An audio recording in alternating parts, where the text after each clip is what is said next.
మీకు ఎప్పుడూ కూడా వెంకటాచల క్షేత్ర దర్శనానికి అవకాశం వస్తే నేను రానన్న మాట అనవద్దు. రానంటారేమో అన్న అనుమానం ఉంటే చాగంటి గారు చెప్పినట్టు జీవితంలో ప్లాన్ చేసుకోకుండా సడన్ గా వెళ్ళే ప్రయాణంలో ఉండే మజాయే వేరు. సరిగ్గా మా విషయంలో కూడా ఇదే జరిగింది. అస్సలు అనుకోకుండా సడన్ గా కారు తీసుకుని తిరుమల శ్రీవారి దర్శనానికి బయలుదేరాం. దారిలో మా చెల్లి వాళ్ళ ఇల్లు ఉంటే సరదాగా కలుద్దామని అక్కడికి వెళ్దాం అనుకున్నాం. తీరా వెళ్ళాక మా పండుగడి బర్త్డే అని అస్సలు ఏమాత్రం ఆలస్యం చేయకుండా బర్త్డే సెలబ్రేషన్లో పాల్గొని సరదాగా వాడికి విషెస్ చెప్పి అలా ఆ సాయంకాలం సాంప్రదాయ హోటల్కి వెళ్ళాం. హోటల్కి వెళ్ళగానే మా చేతిలో ఒక మెనూ కార్డు పెట్టారు. నేను అటు ఇటు చూస్తూ ఏం ఆర్డర్ చేయాలో తెలియక వేడివేడిగా ఉన్నవన్నీ తీసుకురండి అని బుక్ మూసేసా. మా బోటది ఏదో తెచ్చి నా చేతికి ఇచ్చింది. అది తింటూ అక్కడ ఉన్న ఒక పజిల్ చూసాను. ఆర్డర్ పెట్టేంతసేపు ఇలా పజిల్స్ ఉంటాయి. సో ఈ పజిల్స్ చేసుకుంటూ తాగొచ్చు మనం. Puzzle number use and throw papers రెండు కవర్ అవుతుంది. అలాగా కబుర్లు చెప్పుకుంటూ ఫుడ్ని ఆరగిస్తూ త్వరగా ఇంటికి చేరుకున్నాం. మార్నింగ్ మా ప్రయాణాన్ని మళ్ళీ ప్రారంభించాం. మా హబ్బీ నేను ఆ దేవదేవుని ప్రార్థించుకుంటూ మా ప్రయాణాన్ని స్టార్ట్ చేసాం.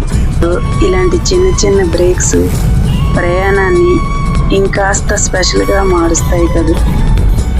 ఉదయాన్నే ఆహ్లాదకరమైన వాతావరణంలో మా ప్రయాణాన్ని సాగిస్తూ చిన్న చిన్న జోకులతో సరదాగా నవ్వుకుంటూ కబుర్లతో మా ప్రయాణాన్ని ముందుకు సాగించాం.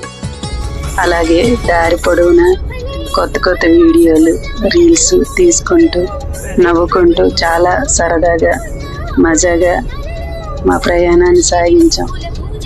మధ్యలో మా వారు వేసే జోకులకి నవ్వుకుంటూ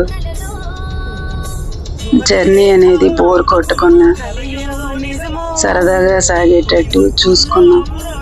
ప్రయాణం అనేది ఇబ్బంది పడకుండా చేస్తూ జర్నీ బోర్ కొట్టకుండా ఎట్టకేలకు తిరుపతి చేరుకున్న ఆ చల్లటి వాతావరణంలో ఆ సన్నిధి చేరుకోగానే మనసు చాలా ప్రశాంతంగా అనిపించింది. మా హబ్బీ రూమ్ సెర్చింగ్ కోసం గూగుల్ మ్యాప్ ఓపెన్ చేయమన్నారు. లొకేషన్ కి చాలా దగ్గరగా చూపించింది. అలా గూగుల్ తల్లిని చెప్పింది వింటూ ముందుకు ప్రయాణాన్ని సాగించాం. ఆ గూగుల్ తల్లి రైట్ లెఫ్ట్ రైట్ చెప్తూ గోవిందా గోవిందా అనుకుంటూ రూమ్ ఎప్పటికి వస్తుందా అని ఆ 7 కొండలను చూస్తూ ముందుకు ప్రయాణాన్ని సాగించాం. ఇంతలో మా రూమ్ వచ్చేసిందో. రూమ్లో లగేజ్ అంతా పెట్టేసి ఆ కపిల తీర్థం దర్శనం కోసం త్వరగా రెడీ అయ్యి మళ్ళీ బయటికి వచ్చాం. అలా ఆహ్లాదకరమైన వాతావరణంలో కాఫీ తాగుతూ తిరుపతిలో ఎంతో ప్రసిద్ధి చెందిన కపిల తీర్థం దేవాలయానికి వెళ్ళాం. అక్కడ ఆ కపిల మహర్షి ప్రతిష్ఠించిన శివలింగాన్ని ఆ పవిత్ర జలపాతాన్ని దర్శించుకోవడం వల్ల మాకు ఎంతో ప్రశాంతతనిచ్చింది. ఆ కోనేరులో నేను కొంతసేపు ఉండి ఫోటోలకి స్టిల్స్ ఇచ్చాను. మా అబ్బాయికి తీయమని చెప్పాను.